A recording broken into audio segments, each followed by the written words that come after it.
Ready হয়ে যেটা এই যে মটন চিলি, এর মধ্যে মটন আছে, মটন দিয়ে চিলি করা হয়েছে। মেনু হবে মটন চিলি। আপনার মুরগির চিলি খেয়েছেন, চিকেন চিলি খেয়েছেন, পনির চিলি খেয়েছেন, এটা মটন চিলি। মটনটার পিসটা ঠিক এরম হবে, এর মধ্যে এবার নুন এর মধ্যে সব মশলা মাখানো হবে। লেবুটা দেওয়া হচ্ছে, লেবুর রসটা ভালো করে মাখানো হচ্ছে। মতো লবণ দেওয়া হচ্ছে, পরিমাণ মতো এবার হলুদ দেওয়া হবে এতে।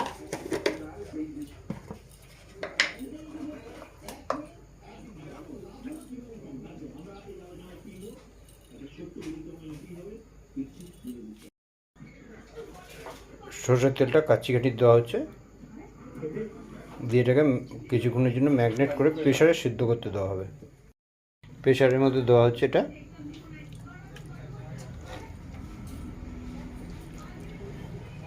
জলটাও দিয়ে দেওয়া হচ্ছে, পরিমাণ মতো জলটা দিতে হবে যাতে এটা একটু সিদ্ধ হয়।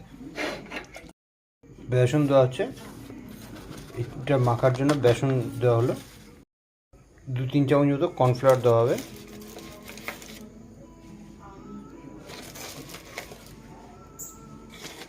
মতো হলুদ দেওয়া হচ্ছে, পরিমাণ মতো ধনে গুঁড়ো দেওয়া হচ্ছে, এটা পরিমাণ মতো জিরে গুঁড়ো দেওয়া হবে। আদা কুচিগুলো দিয়ে দেওয়া হচ্ছে, রসুন কুচিগুলো দেওয়া হচ্ছে, পেঁয়াজ কুচিও দেওয়া হচ্ছে, ডিমটা ফাটিয়ে দেওয়া হচ্ছে।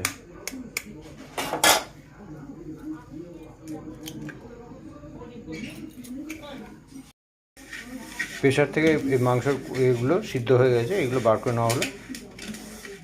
মাংসগুলো এর মধ্যে দেওয়া হচ্ছে, এই বেসনের এর মধ্যে বেসন কর্নফ্লাওয়ার যে মিক্সটা করা হয়েছে তার মধ্যে সব দেওয়া হলো। কুচিগুলো দেওয়া হবে। তেল গরম হয়ে গেছে, এবার মাংসর যে এটা ওটা চিলি করে ছাড়া হচ্ছে।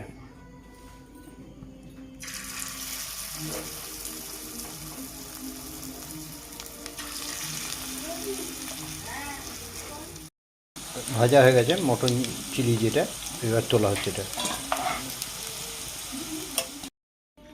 তেল গরম আছে, ক্যাপসিকামগুলো দেওয়া হচ্ছে ভাজার জন্য। এগুলো দেওয়া হচ্ছে ভাজার জন্য। টমেটো দিয়ে দেওয়া হচ্ছে ভাজার জন্য। এবার ছোটো এলাচগুলো দিয়ে দেওয়া হচ্ছে, টেস্টটা ভালো আসবে, গন্ধটা উঠবে। সেটা চিলি সস দেওয়া হচ্ছে, টমেটো সস দেওয়া হচ্ছে,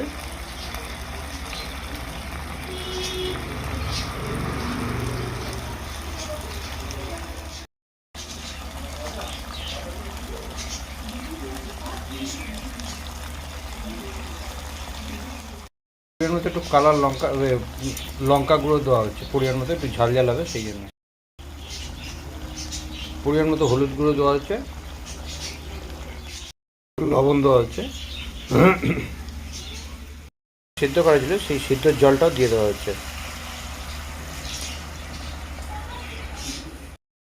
যে এটা করা হয়েছিল সেটা দেওয়া হচ্ছে, পকোড়া যেটা করা হয়েছিল সেটা দিয়ে দেওয়া হচ্ছে। জল দেওয়া হচ্ছে কারণ এটা সিদ্ধ হবে, সিদ্ধ হলে জিনিসটা আরও ফুলবে। তো ঠিক আছে, এবার এটা নামানো হবে।